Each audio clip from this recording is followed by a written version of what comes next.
Welcome to Distilled Bourbon Podcast. I'm Brent. I'm here with Brian and Chuck. Fellas, good to see you. Good to be seen. And Brian, tell us, where are we? So we're at the Lumber Yard here in Henderson, Kentucky. It's in close proximity to one of my beverage barn locations, and we're here as part of the Henderson Bourbon Society. Yep, the Men's Bourbon Club of Henderson, right? Or is it Correct. the Henderson Men's Bourbon? Men's Bourbon Society of Henderson. Judea's People's Front of Judea, I don't know. But we're going to be here and we're going to be drinking bourbon tonight. You hear a lot of stuff going on. They're setting up. We're excited to interview some representatives from 3 different distilleries, right? For sure. Correct. Green River Distilling Casey Jones and RD1. RD1 out of Lexington. So Chuck, our expert interviewer, is going to be doing most of those interviews, and you're about to see those here in just a few minutes. But we wanted to stop in and tell you hello and thanks for being here. And if you haven't done it already, please hit that subscribe button, hit the like, share it with your friends on social media, and we appreciate you. So this is Chuck Stennett. I'm talking with Michael and Danielle Irvin. They are representatives of RD1 Distillery out of Lexington, Kentucky. Tell us what RD stands for. So RD stands for Registered Distillery Number 1. Back in 1865, we were the very first registered distillery in Lexington. That was before DSP numbers. DSP number 1, that's Heaven Hill, but we were the first registered distillery in that area back a long time ago. And you mentioned, reminded me that RD1 got that license in 1865, the same year as the University of Kentucky. Which I think had a slightly different name in those days, but it's now the University of Kentucky. University of Kentucky, which is a fun tie-in to Coach Mark Stoops, who is actually our majority owner. Well, Mark Stoops is the head football coach of the University of Kentucky, top 20 ranked Kentucky Wildcat football team. They're doing very well this year. So that's cool. So you all, I believe RD1 opened for business in 2020. That's right. Some friends got together in 2020, decided to resurrect this historic brand. They said, what would it look like for us to open a William Tarr distillery, is what it was originally, the distillery was going to be called, but they didn't want to pigeonhole themselves to just be William Tarr. William Tarr was our first master distiller back in the 1800s. So in 2020, when they got together, they said, let's honor that and let's come out with a product called William Tarr. And some friends got together. They made a great bourbon. They introduced it to Coach Stoops. He said, I'm in, and he became the main investor. Now, am I correct that the original William Tarr releases were a blend of a Kentucky rye and a Kentucky bourbon? That is correct. Okay. Blend of 8-year and 7-year bourbon and rye. A lot of pepper. This is what one of the bottles looked like. This is our special Citrus Bowl bottle that we released. A very limited release. I think there were about 2,000 bottles. We sold 1,200 of them the first weekend. Cool. At a gift shop in Lexington. So, the original William Tarr distillery, am I saying that right, or was it the Clay Distillery? It was the Ashland Distillery. The Ashland Distillery. It's been a lot of different names Sure. over the years. Sure. And yeah. So Ashland was the home of Henry Clay, a statesman from Kentucky, from Lexington itself. And this is, for you real insiders, that distillery was located on Manchester Street. I grew up in Lexington. I did not know until I was about 55 years old. I knew there was a Manchester Street. I had no idea that there were distilleries along that street.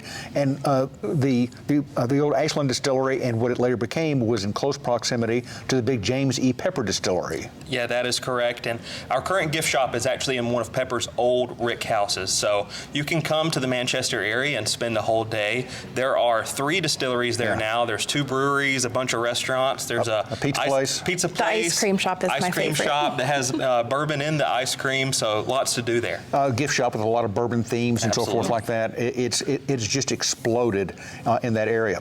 So you start off with William Tarr, some interesting stuff, a blend of a rye and a bourbon that might seem like blasphemy, but it's all the same kinds of grains, so but unique. I don't know of any other bourbon rye blend out there. Well, there's High West Borai, and there's a couple of other, but we're one of the only ones that have come out with it recently, and I think it's a great blend. Sometimes when you get the blend of bourbon and rye, they fight a little bit.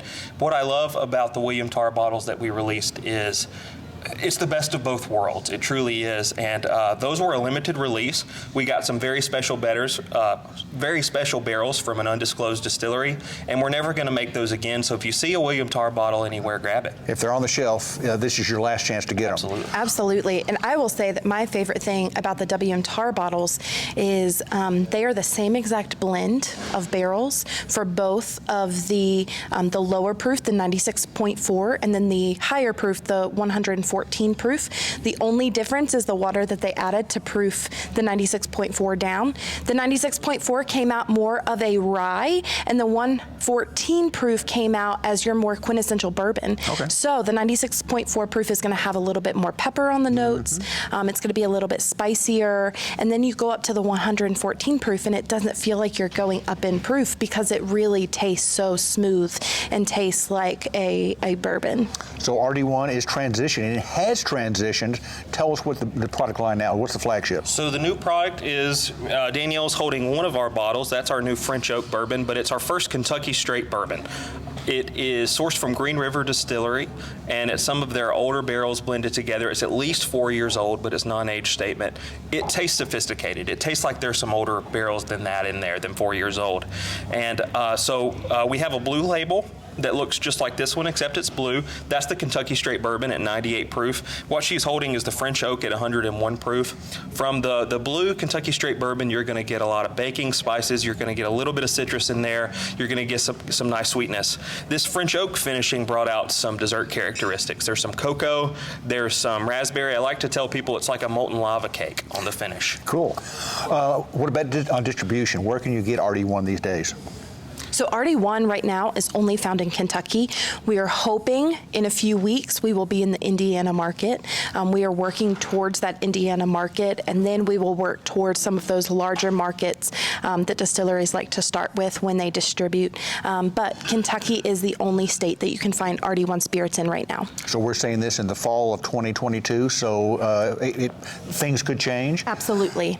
We're definitely working towards that, and if you're looking for our bottles, at one time you could get our bottles on Sealbach. I don't know if the new stuff is on there or not, but at least take a look and see if you can find them on there. And I think maybe the RD1 website does have an availability tab where you can find out up-to-date information as to where it's available. That is correct. Absolutely. Cool stuff. Michael, Danielle, you're going to have a busy night here hosting or helping host and serving to the Henderson Men's Bourbon Society. Thanks for making some time available for us. Thank you so for much. having us. Okay, we're here with Cody Turner, who's Chief Operations Officer at Casey Jones Distillery in Hopkinsville, Kentucky. One of our favorites. We've been to Casey Jones before. We love their products. An incredibly diverse lineup. Bourbons, wheated bourbons, an interesting thing called barrel cut, flavored moonshines. Barrel cut is probably the thing people are the least familiar with. I know that the AJ, your master distiller, really likes the barrel cut. Tell us about barrel cut. Yeah, barrel cut's a really unique product that kind of pays homage to what Casey would have aged back in the day. Because you think back during Prohibition, Kelvin Cooperage wasn't up the road pumping out thousands of barrels a month, right? So if you happen to come across a barrel and you were wondering one of these square pot stills, which are difficult to agitate, obviously, because of the shape, they would have aged moonshine. I mean, that's probably what they would have done. That would have been the mash bill that you used to actually age. And so AJ, some time ago, he decided, see what happens. I'm going to age this and see what happens. So, he's putting this mash bill up into barrels and waiting and see year in, 2 years in, 3 years in. We've got some now that are 5 years old just to see what flavor you get out of it. So that's, the single barrel cut is this mash bill. It's aged in Kelvin Cooperage barrels, number 4 char, number 2 toast, up to about 3 years now. It's typically when we harvest them, just like you would have bourbon. It's a really interesting product. But then, of course, we take that in the very best barrels and we'll dump those and we'll age them for an additional year in a used bourbon barrel up to that 4th year to make this double barrel cut. And if you're tracking that, it's actually, I think, one of the only products in the world that's aged both like a bourbon and a scotch. So it's an aged moonshine. I know that seemed like a contradiction in terms, but that's exactly what it is, and it is very bourbon-esque. There's a great price point on it.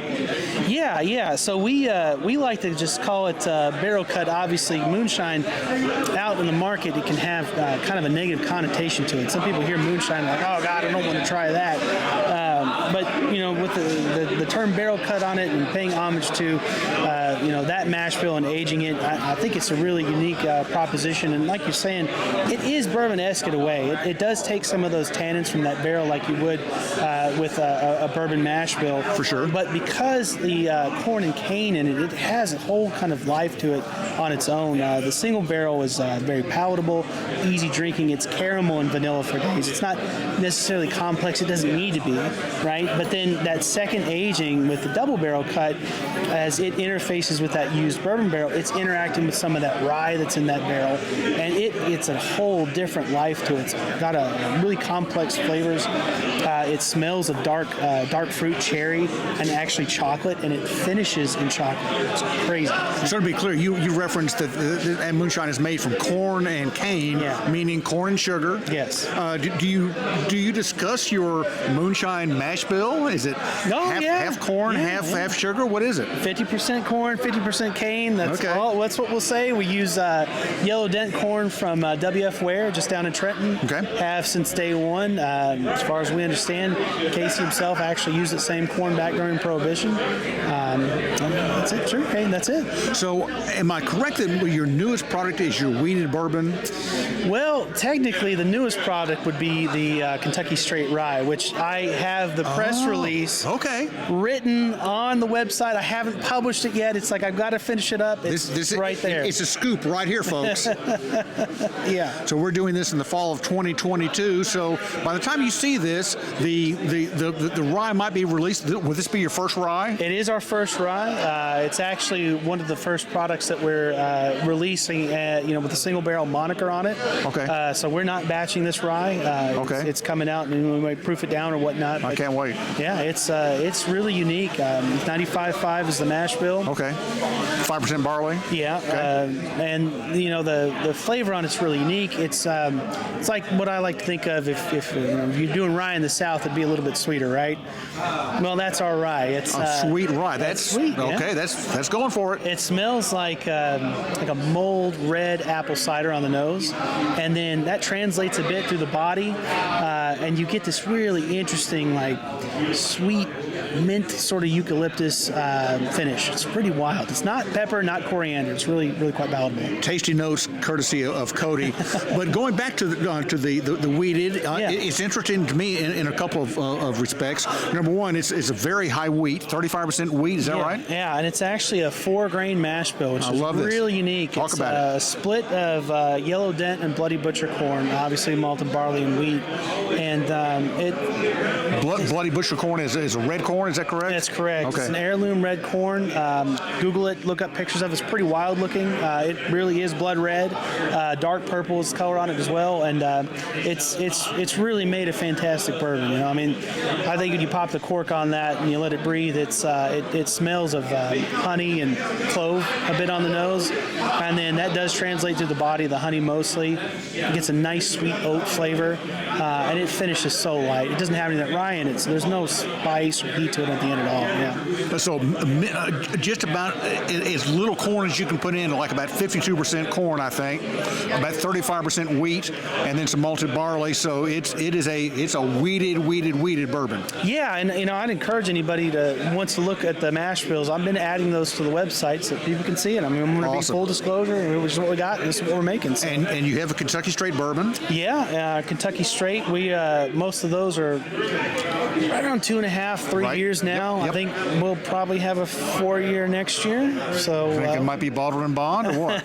well, we'll have to because we're putting up that rick house right now. So I saw the pictures. So you'll have some storage on the premises right now. But you all are building a big old rick house. Yeah, 3 weeks ago we had a pile of dirt, and as of today we're literally putting the metal on the side of the building right now. So we're moving quick. We're going to have storage for a little over 3,000 barrels, a little over 7,000 square feet. It's a jewel. I mean, you see it as soon as you drive up to the property. This is so awesome. Yeah. We bragged before on Casey Jones on Distillery, just north of Hopkinsville, Kentucky, out in the country, accessible to interstates, an amazing array of products. If you're a newcomer, if you're willing to try something completely different, AJ, he's just fearless. He'll try anything. Oh, absolutely. I can't wait to try the rye. Our saying is you got to go or grow, one of the two. So That's awesome. Cody, thanks for your time, man. appreciate you. Thank you. Thanks for being here. Of course. All right, so there you go. That's our visit to the Henderson Men's Bourbon Society. I think I got it right finally that time. Is that correct? Yeah, sounds good.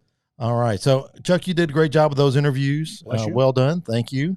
A lot of great information. Now, Brian, we expected to have 3 guests. We expected to have not only RD1 and Casey Jones. We thought Green River was going to be there also. Unfortunately, they couldn't make it at the last moment. They had to cancel, being short a few employees. But we're fortunate enough right now to be drinking some of their juice. Yeah, we are.